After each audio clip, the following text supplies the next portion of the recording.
Olá, nós estamos aqui, alunos do PROEF, com a disciplina Metodologia do Ensino de Educação Física, e hoje faremos um debate sobre a pesquisa sociocrítica do ensino de educação física e a formação de professores, e o currículo e a didática na educação. Meu nome é Michele, e vou dar início a esse debate, abrindo esse tema, e passo a palavra ao Tiago. Bom dia, a gente vai falar sobre esses textos e eu vou começar lendo algumas coisas aqui para iniciar esse debate. Vamos refletir sobre a importância de integrar o conhecimento disciplinar e pedagógico na educação, especialmente em um mundo diverso e complexo como o nosso.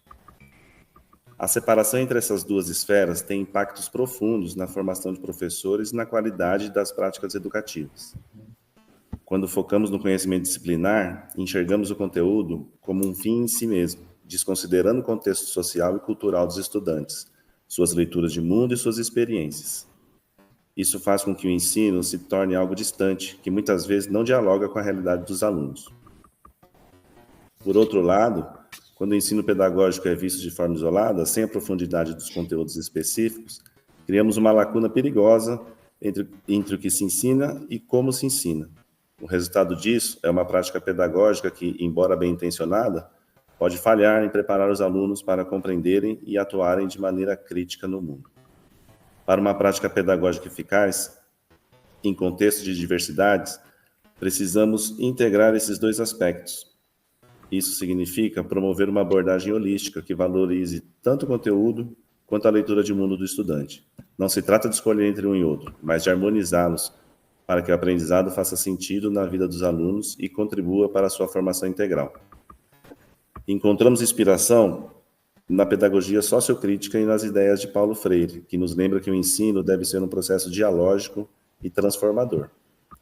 Freire defendia que o conhecimento não pode ser apenas transmitido de forma mecânica, mas deve ser construído em conjunto, através do diálogo.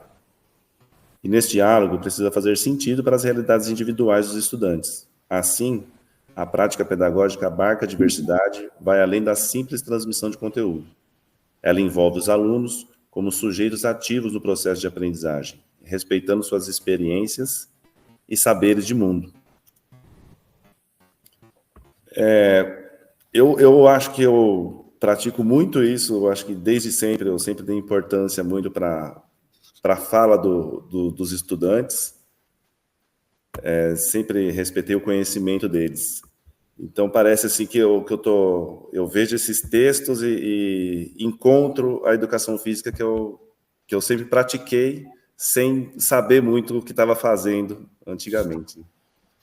É interessante escutar essa sua fala, porque você aborda mais a questão do texto 2, né, Tiago, que tem a formação de professores. Eu tenho uma experiência no ensino superior, na qual eu consigo perceber essa ação que diferencia o ensino pedagógico, o ensino específico da disciplina, né, e tenho atuado nos últimos anos em tentar romper com isso, fazer com que as minhas disciplinas com eles abordem de maneira considerável a questão pedagógica. Não só na licenciatura, mas no bacharelado também, onde parece que isso se aplica de maneira mais efetiva.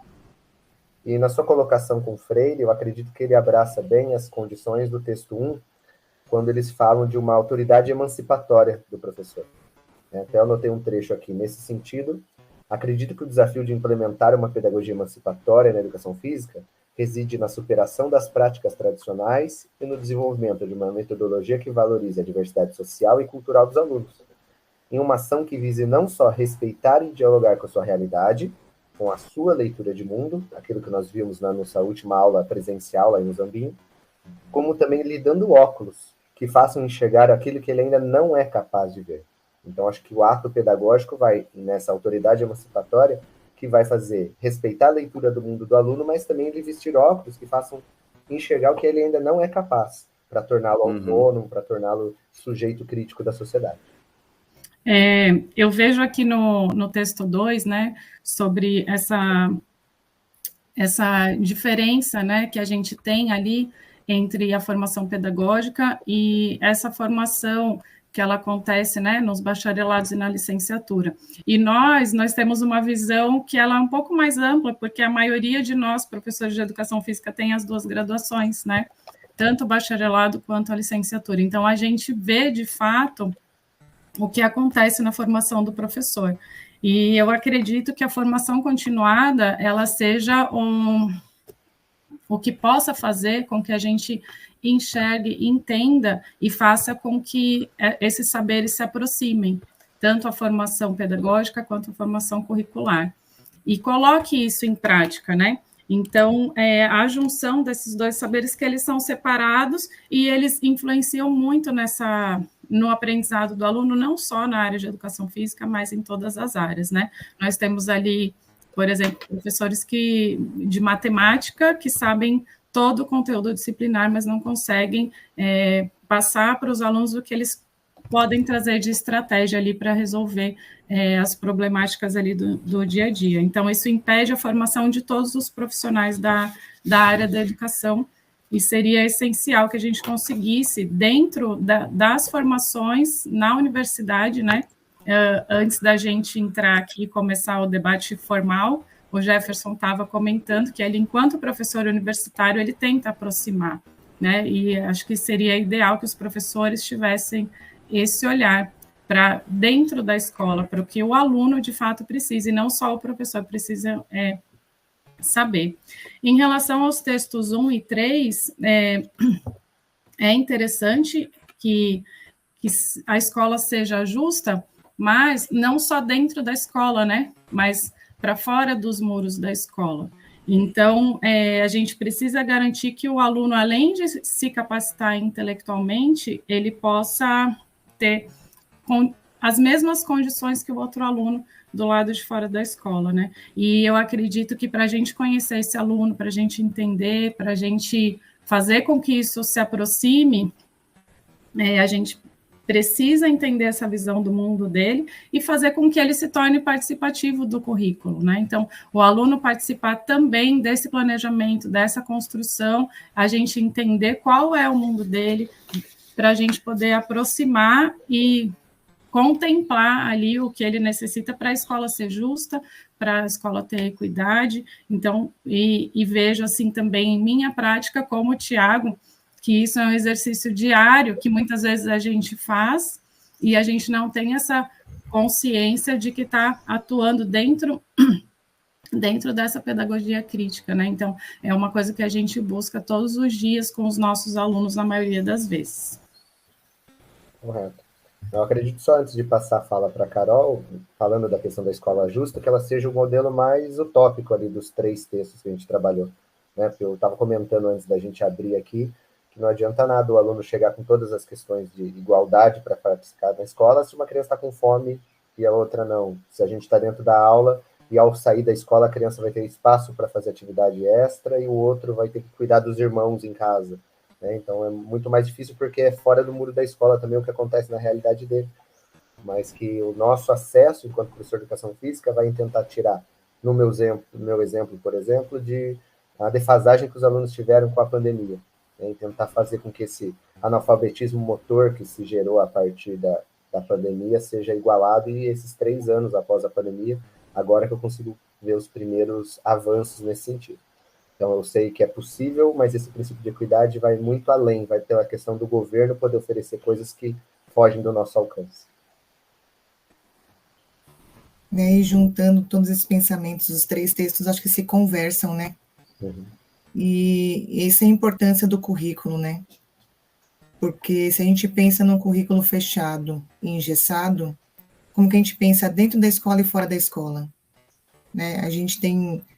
pensando numa educação democrática, progressista, né, que procure a equidade, oferecer uma educação, né, para os alunos, tem que ser pautado num currículo cultural e crítico, né, tendo essa visão de mundo, essa leitura de mundo da criança, como que a gente oferece um conteúdo fechado sem ter essa realidade fora da escola, como que a gente oferece um conteúdo que ele não vai poder usar lá fora, e ter essa tratativa também horizontal, né?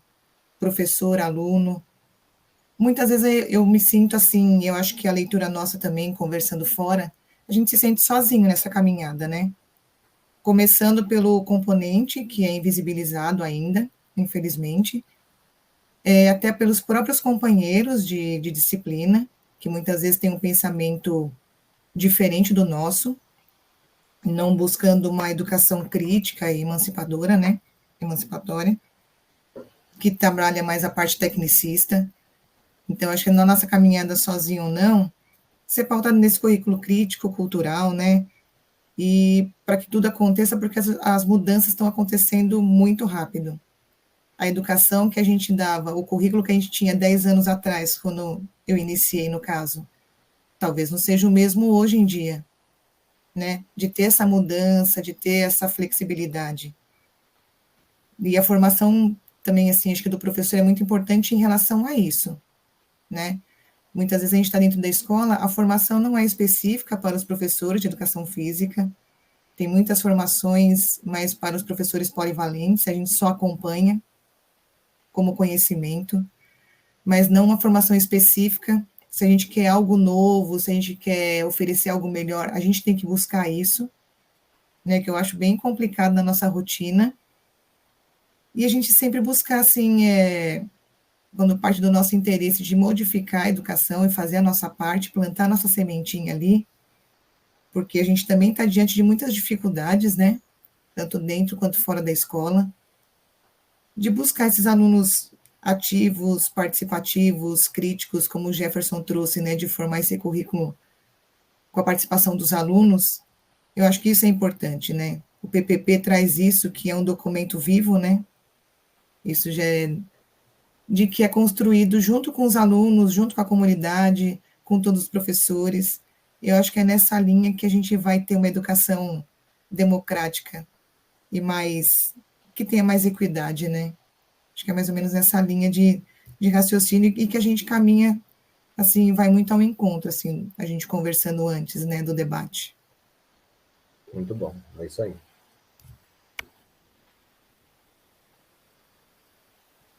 Microfone fechado. Liguei. Eu acredito que esses 3 textos, eles vieram para trazer um pouco mais de reflexão sobre a nossa prática, né? Para consolidar um pouco do que a gente acredita, para dar mais embasamento para a gente, ânimo, eu ia falar coragem, dar mais embasamento para o nosso dia a dia. Como a Carol falou, nós somos muitas vezes vistos como um ser separado ali dentro da escola, né? E isso é um pouco difícil. Então, é bom a gente estar aqui refletindo e trazendo o que a gente tem de melhor aí para somar, compartilhar, para que isso chegue de fato aos nossos alunos, né? E que a gente possa também se posicionar dentro da escola, enquanto professor, enquanto participante ali, não só do nosso currículo, mas de todo o PPP da escola e tudo que traz ali a gente também como membro e dessa comunidade, né? Da comunidade escolar, e que a gente possa colocar a nossa disciplina como uma contribuição também para o desenvolvimento integral do nosso aluno e que ela possa ser vista dessa forma pelos outros membros da equipe, né? Então, eu acredito que a escola justa, ela também faz com que o professor de educação física seja tratado de forma justa ali e tudo que a gente pode trazer e contribuir para o desenvolvimento do nosso aluno. E a formação continuada, como a Carol falou, eu acho que ela é essencial para que a gente possa fugir um pouco como o Tiago comentou no começo, da disciplina do fazer por si só, né? Então, a gente conseguir alinhar ali o pedagógico, o curricular, para que tudo faça sentido na vida do nosso aluno e em toda a comunidade, não só para o aluno, mas para as famílias, todo o nosso trabalho possa fazer sentido ali no dia a dia da comunidade escolar. É isso. Mais alguém? Eu acho que é isso. Acho que, embora os textos fossem grandes, carregados, a gente conseguiu, nesse tempo aqui, dar esse esclarecimento da visão dos professores do grupo a respeito, e as discussões lá no AVA acho que vão enriquecer ainda mais o que cada um pôde colocar ali de contribuição, vai deixar fechado a nossa tarefa dessa semana. Então, tá bom. Então, até a próxima. Obrigada mais uma vez e que a gente possa finalizar no AVA essa discussão aí tão rica, né? É isso Até aí. mais. Um abraço a todos. Até mais.